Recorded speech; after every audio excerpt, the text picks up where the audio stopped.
अब देखिए, normal profit as cost of production. अब जो कॉस्ट ऑफ प्रोडक्शन है उसमें नॉर्मल प्रॉफिट का क्या रोल है?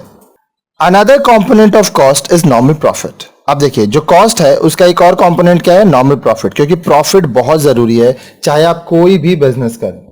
ठीक है।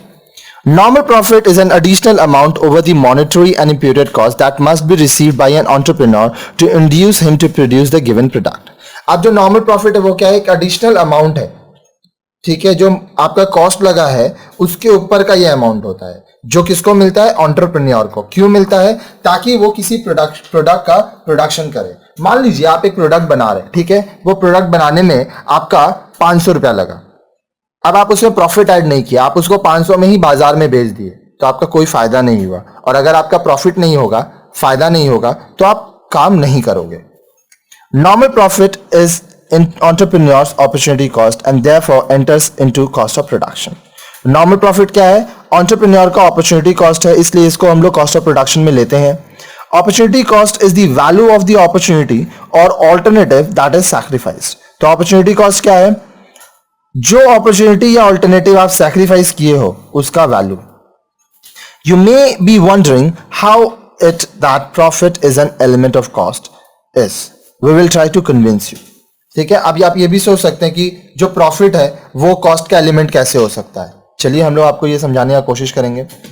For that let us first understand the meaning of the term normal profit. इसके लिए सबसे पहले आप ये समझिए कि नॉर्मल प्रॉफिट क्या होता है। It is nothing but the minimum assured profit in the next best occupation. ये क्या है? आप जो काम अभी कर रहे हो, ये काम ना करके अगर आप दूसरा काम करते तो मिनिमम आपको कितना प्रॉफिट होता, मिनिमम कितना आपको लाभ होता।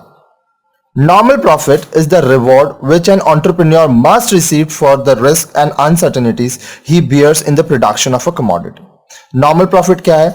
वो अवार्ड है, रिवॉर्ड है, जो किसको मिलना चाहिए? एंटरप्रेन्योर को। क्यों? क्योंकि वो रिस्क देख रहा है, अनसर्टेनिटीज को देख रहा है किसी कमोडिटी को बनाने में। It can be understood with an example. इसको हम लोग एग्जाम्पल से समझ सकते हैं। Suppose there is a publisher who has the option of publishing commerce books और साइंस बुक। अब मान लीजिए कोई पब्लिशर है जिसके पास दो ऑप्शन है, या तो वो कॉमर्स सब्जेक्ट का बुक्स बनाए या तो साइंस सब्जेक्ट्स का बुक बनाए। He chooses to publish commerce books because he gets higher return from these. अब वो क्या किया? वो कॉमर्स बुक बनाने का डिसीजन लिया क्योंकि उसको इसमें ज्यादा रिटर्न मिल रहा है। Now suppose that the market for science books is more assured but profit is lower. अब मान लीजिए जो साइंस बुक का मार्केट है वो बहुत ज्यादा assured है लेकिन प्रॉफिट कॉमर्स के हिसाब से कम है।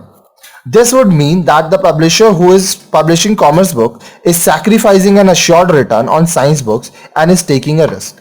तो इसका मतलब क्या हुआ? वो पब्लिशर जो कॉमर्स बुक बना रहा है और क्या कर रहा है कि साइंस बुक का सैक्रिफाइस कर रहा है, क्यों? तो वो रिस्क ले रहा है और वो अश्योर्ड रिटर्न, मतलब साइंस बुक अगर आप बनाओगे तो इतना प्रॉफिट तो होगा ही होगा, वो जो प्रॉफिट है उसको वो सैक्रिफाइस कर रहा है।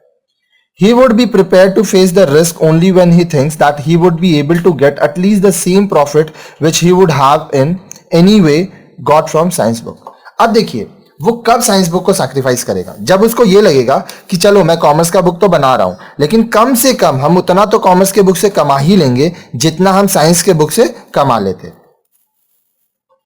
Loss of assured return on science book is then an element of cost for the publisher who is publishing commerce book instead of science book. तो अब मान लीजिए जो assured return है अगर आपको उतना नहीं मिल रहा है, फॉर एन एग्जाम्पल अगर आप साइंस बुक्स बेचते और आपको पर मंथ प्रॉफिट मान लीजिए 50,000 रुपीस का होता, ठीक है, अब आपको कॉमर्स बुक्स बेच के 40,000 का हो रहा है, तो यहां पे आपका जो 10,000 रुपीस कम हो रहा है ये आपका लॉस है। क्योंकि अगर आप साइंस का बुक बनाते तो 50,000 तो होता ही, कॉमर्स का बना के आपका सिर्फ 40,000 हुआ, तो ये आपका लॉस हो गया। It is termed as normal profit because it is an estimate of the minimum expectation of a producer from a business. अब ये जो आपका है ये क्या है? नॉर्मल प्रॉफिट है, क्योंकि इतना तो कम से कम आप एक्सपेक्ट करोगे ही करोगे। So long as he gets this minimum, he will continue to publish commerce books. अब देखिए ये जो मिनिमम वैल्यू है 50,000, जब तक वो 50,000 तक कमा पाएगा तब तक वो कॉमर्स बुक बनाएगा ही बनाएगा। If at any state he does not get this amount, he will shift to the publication of science books. अब मान लीजिए कोई ऐसा सिचुएशन है जो हम लोग यहाँ पे बात की है कि 50,000 तो मिनिमम वो कमाता ही कमाता, लेकिन वो 40 कमा रहा है, तो अब इस सिचुएशन में वो क्या करेगा, कॉमर्स बुक ना बना के अब साइंस बुक बनाएगा, क्योंकि यहां पे उसको मिनिमम 50 तो मिलेगा ही मिलेगा. So in order that a producer continues to produce a commodity, he must get normal profit in addition to recovering his explicit cost and implicit cost. इसलिए एक प्रोड्यूसर अगर आप चाहेंगे कि वो किसी प्रोडक्ट को बनाए तो उसके लिए क्या है, उसको normal profit plus explicit cost plus implicit cost ये तो मिलना ही चाहिए. We hope that you are now convinced that minimum expectation of a producer from a business is also an element of cost. अब देखिए, आप अभी तक ये तो समझ गए होंगे कि जो मिनिमम एक्सपेक्टेशन है, आप कोई भी बिजनेस करिए, आप सैलरी भी करिए, तो जो मिनिमम आपका एक्सपेक्टेशन है, हाँ कम से कम इतना चाहिए, वो भी एक एलिमेंट ऑफ कॉस्ट होता है बिजनेस का. So there are 3 elements of total cost of production in micro economics. Micro economics में जो टोटल कॉस्ट ऑफ प्रोडक्शन का एलिमेंट्स है वो 3 है, explicit cost, implicit cost, normal profit. ठीक है. In business accounts only explicit cost are treated as cost. अब जो बिजनेस अकाउंट्स होता है उसमें सिर्फ हम लोग एक्सप्लिसिट कॉस्ट को ही कॉस्ट के रूप में देखते हैं. Let us consider an example of the total cost elements for a farmer. अब एक फार्मर का हम लोग टोटल कॉस्ट एलिमेंट को एग्जांपल के रूप में लेंगे और समझने का कोशिश करेंगे. He requires the following inputs to produce say rice. अब मान लीजिए उसको चावल बनाना है, चावल का खेती करना है, प्रोडक्शन करना है, तो उसको क्या क्या इनपुट लगेगा, a piece of land, agricultural workers, tools and implements, tractors and harvesters, water, seeds, manures, power and many other things. He will either provide these inputs himself or he will purchase them from the market. या तो वो जितना input हम बताए वो खुद से देगा या तो वो मार्केट से इसको खरीदेगा. Suppose some of these inputs he provides himself and some of these he purchases from the market. See the following chart. अब क्या हो रहा है कि मान लीजिए कुछ चीजें हैं जो वो खुद से दे रहा है और कुछ चीजें वो मार्केट से ले रहा है. तो अब एक चार्ट देखिए और इसको समझने की कोशिश कीजिए. Chart showing the cost elements for a farmer. अब ये एक चार्ट है जो कि हम लोग को बता रहा है कि जो फार्मर का कॉस्ट एलिमेंट है वो कैसे हम लोग कैलकुलेट करते हैं. Total cost of production of rice. Rice का हम लोग टोटल कॉस्ट ऑफ प्रोडक्शन निकालते हैं. इसमें 3 चीज होंगे. सबसे पहला होगा एक्सप्लिसिट, दूसरा इम्प्लिसिट या इसको आप इनपुटेड भी बोल सकते हो, फिर है नॉर्मल प्रॉफिट. ठीक है. एक्सप्लिसिट में क्या है, फर्टिलाइजर्स वो बाहर से लाएगा, इंसेक्टिसाइड्स वो बाहर से लाएगा, wages for agricultural workers who are employed for sowing and harvesting. वो लोग जिनको वो सोइंग और हार्वेस्टिंग के लिए नौकरी पे रखा वो बाहर को से हैं तो उनको बाहर का पैसा देना होगा. रेंट फॉर ट्रैक्टर और हार्वेस्टर, हार्वेस्टर और ट्रैक्टर के लिए उसको रेंट देना होगा. Payment of electricity used for pump set, tubewell etcetera.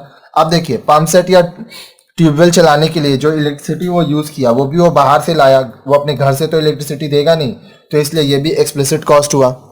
अब क्या क्या चीज है, cost of self provided inputs और इम्प्लिसिट कॉस्ट, या इसको हम लोग और भी एक चीज कह सकते हैं,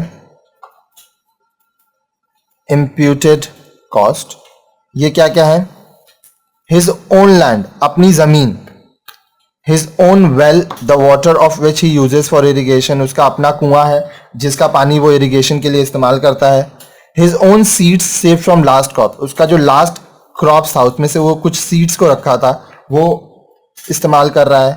his and his family members labour, वो और उसके परिवार के कुछ लोग मिलकर काम कर रहे हैं, तो इसके लिए देखिए अलग से उसको पैसा नहीं देना पड़ रहा है किसी को. अब देखिए नॉर्मल प्रॉफिट क्या है, the minimum remuneration which must be earned by the farmer in order to induce him to produce this crop instead of switching over the production of any other product. अब normal profit क्या है, कम से कम उसको इतना तो मिले ताकि वो ये प्रोडक्ट को बनाए, दूसरे प्रोडक्ट पे शिफ्ट ना हो. ठीक है. तो ये सब चीज में मिला के होता है टोटल कॉस्ट ऑफ प्रोडक्शन. यहाँ पे हम लोग राइस का एग्जांपल लिए हैं. अगर कोई भी प्रोडक्ट होगा तो याद रखिएगा 3 चीजें होंगी, एक्सप्लिसिट कॉस्ट, इम्प्लिसिट कॉस्ट और नॉर्मल प्रॉफिट.